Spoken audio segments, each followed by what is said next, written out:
This morning on The Dish, a true taste of Italy from award-winning writer and cookbook author Stacy Adimando.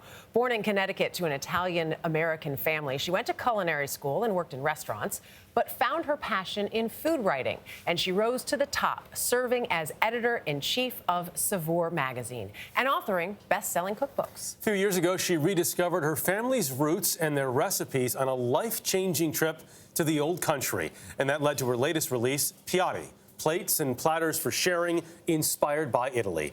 Stacy Adimando, good morning and welcome to The Dish. Thank you so much. This is such a thrill. It's to have you. What do we have?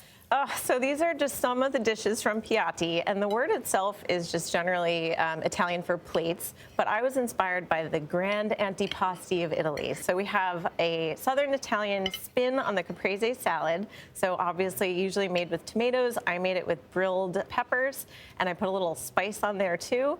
We have a Radicchio Salad, which is one of my favorite, like, sort of pleasantly bitter greens from Italy, made with some summer corn and fennel fronds.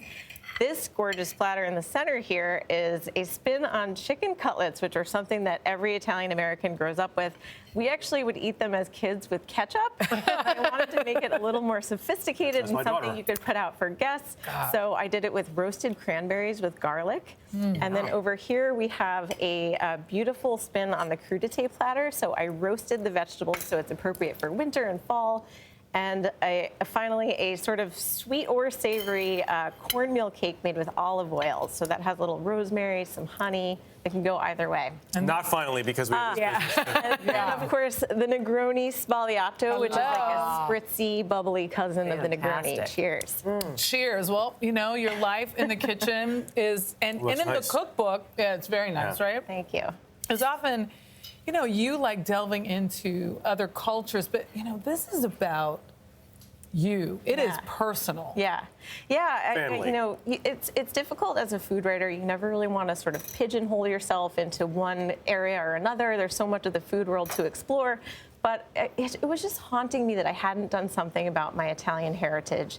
And so I'd been saving ideas for this book for years, just inspired by my travels all over the country. And then, of course, dishes that I grew up eating from my grandmother and great-grandparents and mom and dad. So it all kind of came together into this, you know, collection of recipes that I think are going to really inspire American cooks to put something more fun out when people come over. Like, not cheese and crackers or chips and dip, but you can put this stuff out and it can sit at room temperature and just be a really friendly, you know, host spread. And it came together in part after sitting down to this, quote, little lunch Yes, in Italy. So what's this little lunch? Well, so we had always talked about our distant relatives in Italy, and it was sort of just in passing in my family. And one year, my curiosity got the best of me, and I said to my grandparents, like, do you think I could actually go meet our relatives in Italy? You know, do you think you could help me find them? And I thought this was going to take like months of searching through Italian records or, you know, digging them up. And my grandfather got me their phone numbers and addresses the next day. So I took a solo trip to Italy and met some distant cousins and aunts and uncles and saw my great-grandfather's house that he came from to the States. And it was so moving, the most important thing I've ever done. And basically, my aunts that day, I had sort of mediocre Italian, and they said, oh, we're going to make you a little lunch, or that's what I thought they said. Yeah. So I stuffed myself. There were like veal and pork meatballs and sausages and eggplant parmigiana and all this beautiful stuff.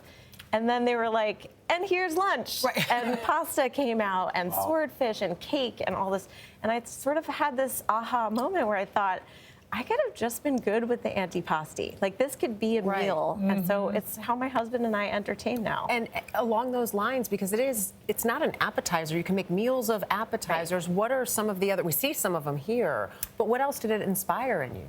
Well, I think one thing that American hosts kind of get uptight about is that, you know, antipasti or appetizers are these like fussy little finger foods, and you're planning so much else in the kitchen. You don't really want to fuss over anything. So you know, Italians make everything look easy, and antipasti is the first example of that, because what they do is they just use what's in season and what's local to them and what's inexpensive, and then they just, you know, make it into a beautiful platter or spread that people can help themselves. As we enjoy this meal and as you sign the dish, if you could have it with anyone, past or present, who would it be? Has to be my great-grandparents and my grandparents. And guys, today is my grandma Stella's birthday. What?